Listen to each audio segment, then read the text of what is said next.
Ezekiel 46.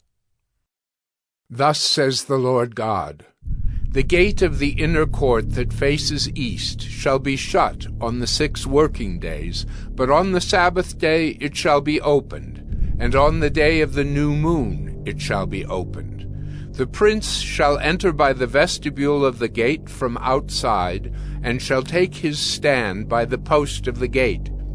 The priest shall offer his burnt offering and his peace offerings, and he shall worship at the threshold of the gate.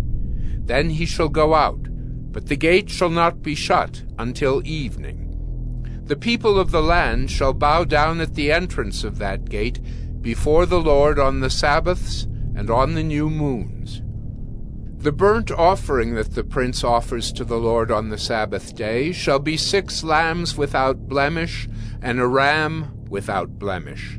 And the grain offering with the ram shall be an ephah, and the grain offering with the lambs shall be as much as he is able, together with a hin of oil to each ephah.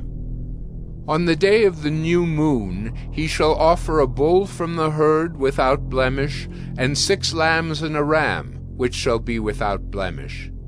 As a grain offering he shall provide an ephah with the bull, and an ephah with the ram, and with the lambs as much as he is able, together with a hin of oil to each ephah. When the prince enters, he shall enter by the vestibule of the gate, and he shall go out by the same way. When the people of the land come before the Lord at the appointed feasts, he who enters by the north gate to worship shall go out by the south gate, and he who enters by the south gate shall go out by the north gate.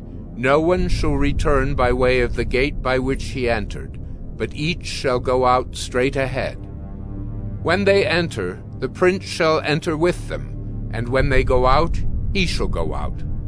At the feasts and the appointed festivals, the grain offering with a young bull shall be an ephah, and with a ram an ephah, and with the lambs as much as one is able to give, together with a hin of oil to an ephah. When the prince provides a freewill offering, either a burnt offering or peace offerings as a freewill offering to the Lord, the gate facing east shall be opened for him, and he shall offer his burnt offering or his peace offerings as he does on the Sabbath day. Then he shall go out, and after he has gone out, the gate shall be shut.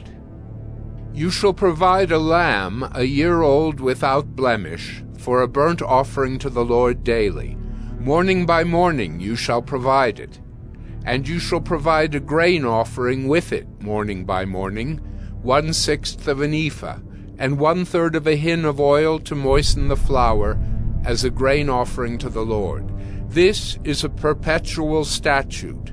Thus the lamb and the meal offering and the oil shall be provided morning by morning for a regular burnt offering. Thus says the Lord God, If the prince makes a gift to any of his sons as his inheritance, it shall belong to his sons. It is their property by inheritance. But if he makes a gift out of his inheritance to one of his servants, it shall be his to the year of liberty. Then it shall revert to the prince. Surely it is his inheritance. It shall belong to his sons. The prince shall not take any of the inheritance of the people, thrusting them out of their property. He shall give his sons their inheritance out of his own property, so that none of my people shall be scattered from his property. Then he brought me through the entrance, which was at the side of the gate, to the north row of the holy chambers for the priests. And behold, a place was there at the extreme western end of them. And he said to me, This is the place where the priest shall boil the guilt offering and the sin offering, and where they shall bake the grain offering, in order not to bring them out into the outer court, and so transmit holiness to the people. Then he brought me out to the outer court, and led me around to the 4 corners of the court. And behold, in each corner of the court there was another court. In the 4 corners of the court were small courts, 40 cubits long and 30 broad. The 4 were of the same size. On the inside, around each of the four courts, was a row of masonry, with hearths made at the bottom of the rows all around. Then he said to me, "These are the kitchens where those who minister at the temple shall boil the sacrifices of the people.